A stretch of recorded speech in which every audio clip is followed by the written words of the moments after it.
Florida Georgia Line is officially done. Yeah, baby, this is how we roll.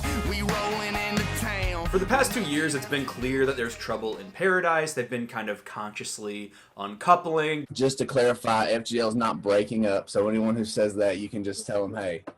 Going on hiatus, pursuing solo projects. But while headlining the Minnesota State Fair last week, they made it official. For the last 12 years of our life that you guys have allowed us to do what we love, This is our last official concert as Florida Georgia Line.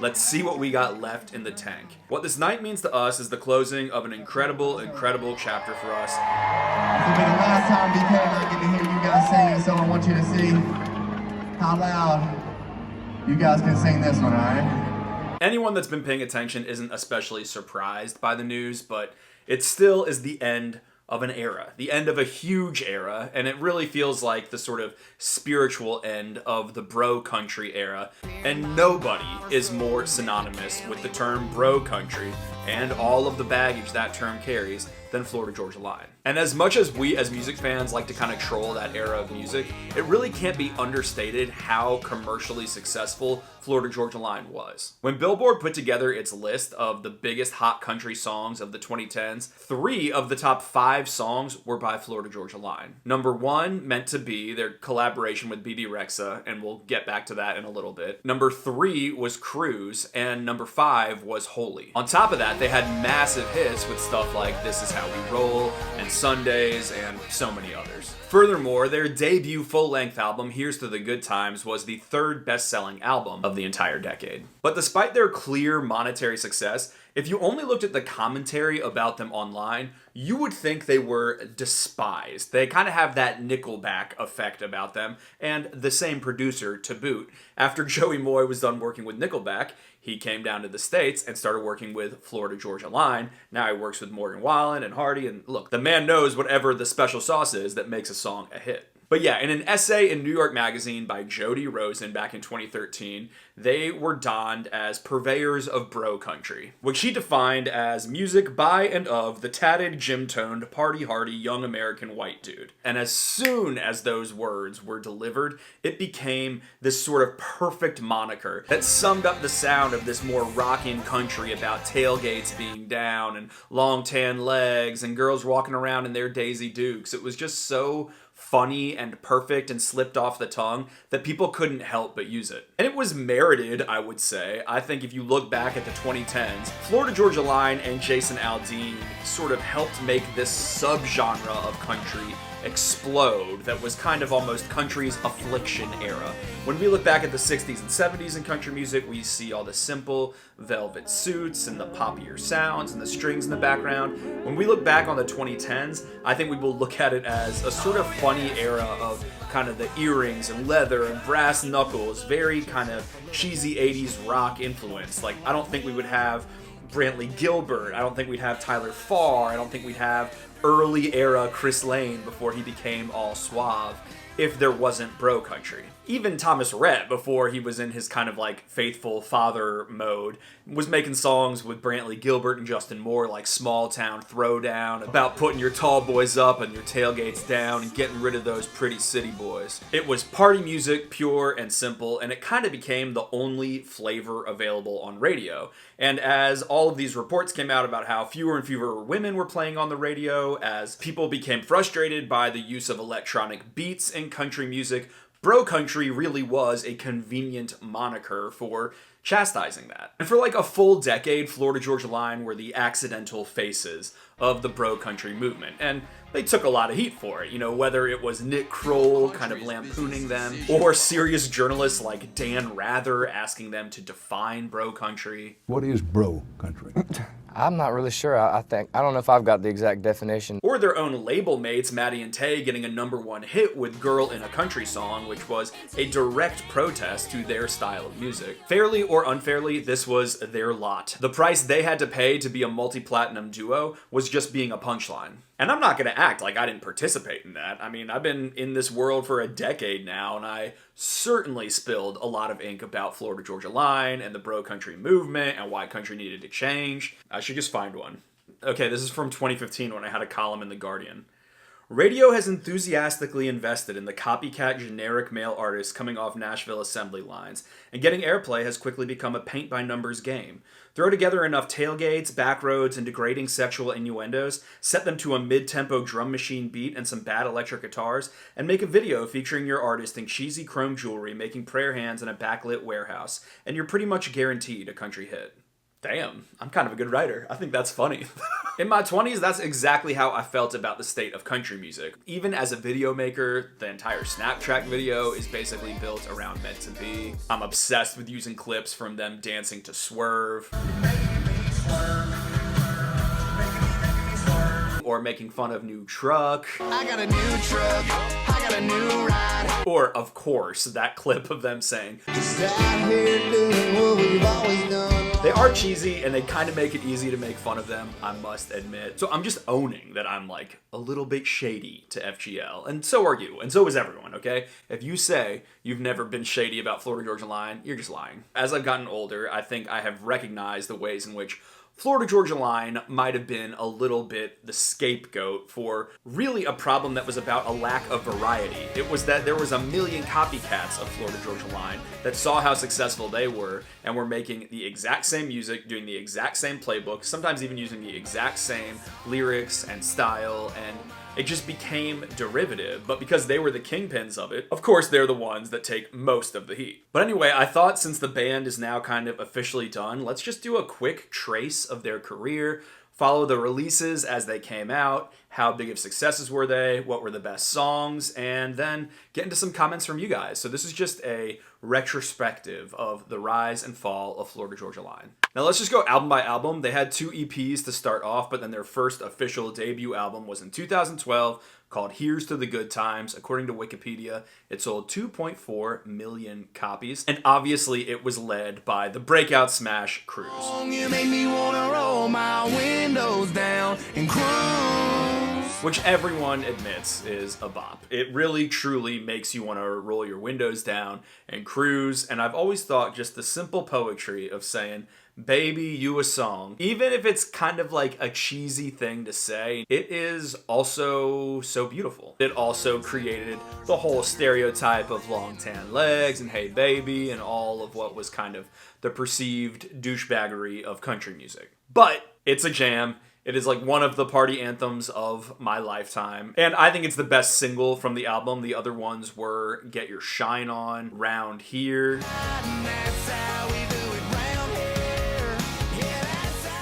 Stay, which was actually a cover of a Buck Cherry song. And then they had This Is How We Roll, their collaboration with Luke Bryan, which is one of their biggest songs. And for a sense of how popular they really were, like the sheer scale of this video was enormous. I mean, all the fire and the motocross riders and like the dancers in their bikini tops. It got a full crossover remix with Jason Derulo. They had also done a whole crossover with Nelly on Cruise, and so they were just kind of at the top of their game. I think they really did start as big as possible, and from like an album sales perspective, they were never more relevant than they were on this first record. The next album was Anything Goes, that dropped in late 2014. It sold just shy of 1 million copies, but was still a huge hit. There was a bunch of singles from this album as well. We had Dirt, we had Sundays, Sippin' on Fire, Anything Goes, and Confession. Dirt was the ultimate curveball they could have thrown. You write her name on it, spin your tires on it, build your Was this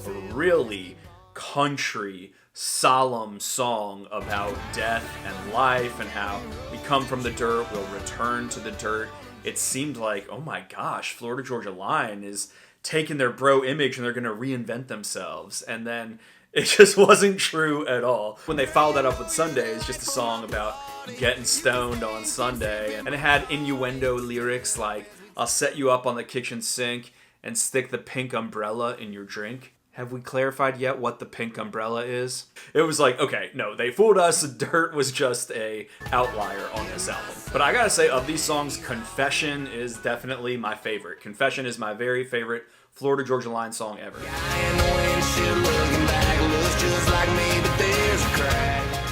And maybe that's just because I am a joyrider. I like getting in my car to clear my mind, and that's what this song is about. I've just always thought it's so beautiful. In 2016, they dropped their third LP, Dig Your Roots. This sold shy of 500,000 copies, so about half of Anything Goes. Like I said, there's diminishing returns when it comes to their album sales, but streaming was becoming a bigger and bigger factor in the industry at this time. And this album, I would say, is probably the softest version of Florida Georgia Line we ever got. And the guys at this point were married, and I feel like you could hear that in the music. The biggest hit off this album, a big smash, was called Holy. You're holy, holy, holy. And this really started the trend of these sort of I love my wife so much that she's literally an angel, kind of like pseudo-religious worship songs. Whether it's Woman Amen, or God Whispered Your Name, or Heaven, or Worship You, or Kane Brown is doing another song now called Thank God. Other singles included May We All, a collaboration with Tim McGraw, as well as God, Your Mama and Me, a collaboration with the Backstreet Boys. Got your mama and me unconditionally. After this detour into kind of like sincere, reflective husband mode, the final single from this album, Smooth, was the first sign of maybe some slowing momentum for Florida Georgia Line. It only peaked in the teens on the chart, and they kind of moved on from that era quickly after that. Their next album dropped in 2019, and it was named Can't Say I Ain't Country. It started way lower than the albums that had come before it, and although I don't have up-to-date sales numbers for it, by 2020, like a whole year later,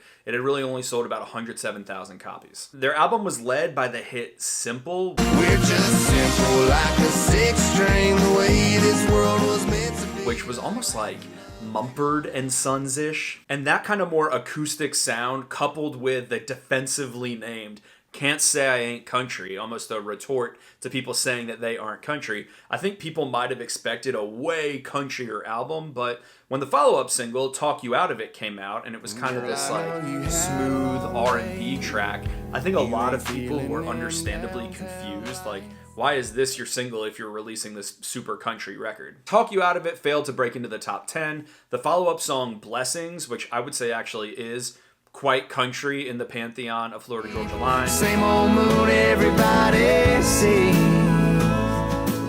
That didn't even peak in the top 20. Although Can't Say I Ain't Country didn't really connect with people, I do think some of their very best songs are on that record. Speed of Love is very country and a total jam. Colorado is a lot of fun. You know, We Can Look Past Swerve.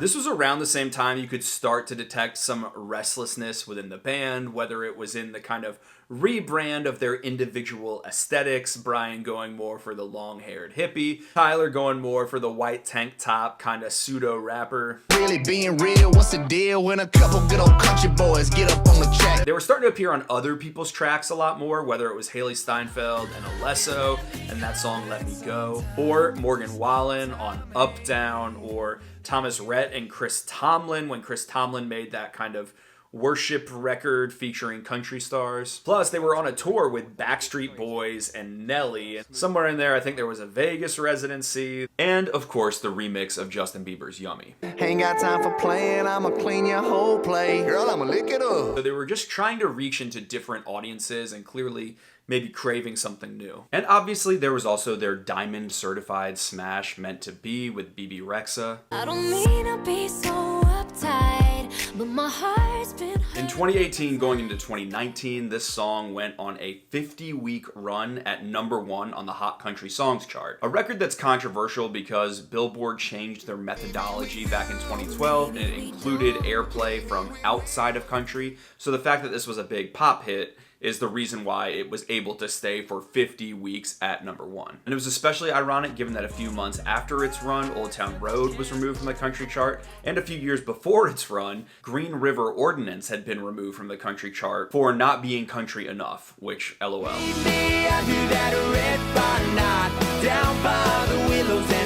But the industry protects its own endeavors, and there was a lot of people involved in country music in the push of Meant to Be, and so this one was allowed to stay. In any case, it was an absolutely gargantuan hit. Also in this time, I do got to give a shout out to what I think is like one of the sleeper best Florida Georgia Line songs.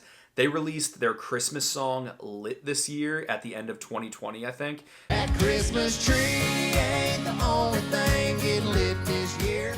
And I think that song is very funny and a jam, almost like a mainstream version of Merry Christmas from the Family by Robert Earl Keen. In 2021, they released their final album together for now, called Life Rolls On. And I would say that the general vibe of this album felt very mailed in. The two singles, I Love My Country and Long Live, both just had sort of good old boy checklisty themes that felt so uninspired at this point. It lacked that kind of like edge and verve that made Florida Georgia Line connect with people in the first place. Then when you mix into that all of the internal tension in the group, I feel like we don't need to rehash it again, but essentially like around election time, we had Unfollow Gate, where the guys and their wives were unfollowing each other. Then they were following each other again. Then they were like, no, we love each other. And the guys went on hiatus. Then Brian dropped Sunshine State of Mind. Now Tyler has dropped his Dancing in the Country EP. They both have record deals on major labels as individuals. And now they have officially said, we're done. And I'm sure both guys right now are feeling kind of weird. Like, they're just fully speaking for themselves. They're not part of this duo. And obviously that duo is what brought them everything that they have. And yet it's got to be kind of nice, liberating, and scary to just be like, wow, it's just me now. I haven't talked about Tyler's EP on the channel yet, but I think both guys sound a lot more inspired in their current music than they did on Life Rolls On. And I'm happy for them that they get to make that music now. I think it'll be very interesting to see what their relationship is to the Florida Georgia Line music. Like, do they sing those songs at their solo shows, or can you not do that? Or like, would you not do that? I don't know. When I think of the legacy of Florida Georgia Line and what they're leaving behind, I do think that they'll always be synonymous with bro country. I think they started the real trend around that sound. They are the reason that there were so many copycat acts. And I do believe it is just the industry chasing that level of success and level of money that made it so annoying. It was the homogeneousness of the genre that was way worse than any one song in and of itself. But I do think they were trailblazers in that sound. They liked it. They believed it. They loved that fusion of country and rock with some hip-hop elements. They were there for the party, and I really do think they were true believers. I interviewed them way back in the day for a story that never ran, because every question I asked them, it was like they were party boy robots. They were like, dude, we like bringing the party on stage, and our fans like partying with us. To every answer. I mean, that's why the story didn't run. I got back and had to tell my editor, like, they just want to be up there and have fun and party. And they were so in touch with that I think it was magnetic. And I've never once shaded their live performance, because when I saw them that night in New York, I don't remember where it was, Mercury Lounge, Webster Hall, somewhere small, those guys can perform. But yeah, I think they believed in that style and they started it. It's not dissimilar to how people come for Dan and Shay for kind of boyfriend country and ruining country music, when that was really their unique thing. And just because now every single artist has copied that, is it really their fault, or is it just that it got uncool because it was so in the ether? And when I look back at that Dan Rather interview, and I drop any of the kind of natural humorousness that I think about Florida Georgia Line, and I really just try hard to encounter this answer sincerely, it's not a bad answer. You know what? We'll take whatever. As long as people are showing up, loving our music, having an experience, and we're creating moments where they're not going to forget, and they're living out our music night after night. We're blessed as can be, man. There's no label that can really hurt our feelings, and some people say that may be a negative thing, bro country, but every night we look out, we see thousands and thousands of fans that are happy and partying and enjoying. And I wanted to hear from other people too about how they are remembering Florida Georgia Line. So I posted this thing on Instagram and said, you know, say something about Florida Georgia Line, and let's go through some of the responses and see what y'all had to say. So the top voted one is from Ernest himself, and he says, some of the best windows down driving songs in a long time. Round here, sipping on fire, dirt, hell-raising heat of the summer. You can smell the air, bonfire, autumn breeze. It's just very nostalgic feeling. Godspeed to him. I did point out that he left out Cruise in a list of Windows Down songs. It's literally in the lyrics. Kurt Ozan, who plays in Luke Combs' band, said, Dirt is the GOAT FGL song. First album is all bangers. Great live show. Heath Deloach says, it just became cool to hate them for some reason. They were the Nickelback sucks of country. Their music made you feel good and didn't take itself too seriously, and they had some genuinely great songs, but the bro country sucks tryhards used them as a punching bag. Who would do that? Couldn't be me. Amelia Shriver is making a similar argument to what I just made. She said their early music would be considered way better if everyone else didn't try to be them in the 2010s. They were the originals and did it the best in my opinion. She also calls out Confession and Cruise. Fully, wow, same wavelength, Amelia. Juan Lopez says, say what you will about bro country, but FGL and Luke Bryan were my gateway into country and finding more thoughtful artists. RIP FGL will always have the old jams. I would say that this is the most common comment of like the hundreds of comments that are on this post. People like Chip Sahoy say, exactly, somehow Florida Georgia Line led me to Jason Isbell and Zach Bryan. A lot of people call them polarizing but trailblazers, and a lot of young people are like, look, they're the reason I listen to country music. And it's good to remember that. I've said it on the channel before that my first albums were Now, That's What I Call Music, Volume 1, Backstreet Boys, and like Eiffel 65, the one with Blue Dabba D. And somehow I'm a Zach Bryan fan now too, and so it's just weird the way that you can evolve as a music listener. Ira Haskamp says, common Joey Moy W. And yeah, Nickelback, Florida Georgia Line, Morgan Wallen, a bunch of other artists in there too, but that's quite a track record. Noah Haskamp, who I'm wondering if he's related to Ira, says, Here's Through the Good Times and Anything Goes are, dare I say, the most influential country albums of the 2010s. Crazy how much the genre changed off that sound alone. Yeah, I would definitely say they're the most influential.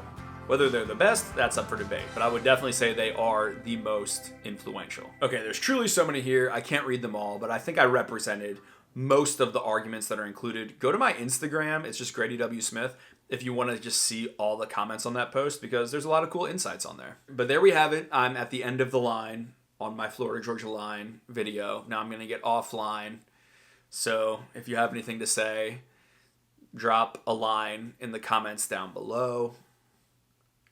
And I don't know, I can't finish this with a line pun. I'm trying to think of one.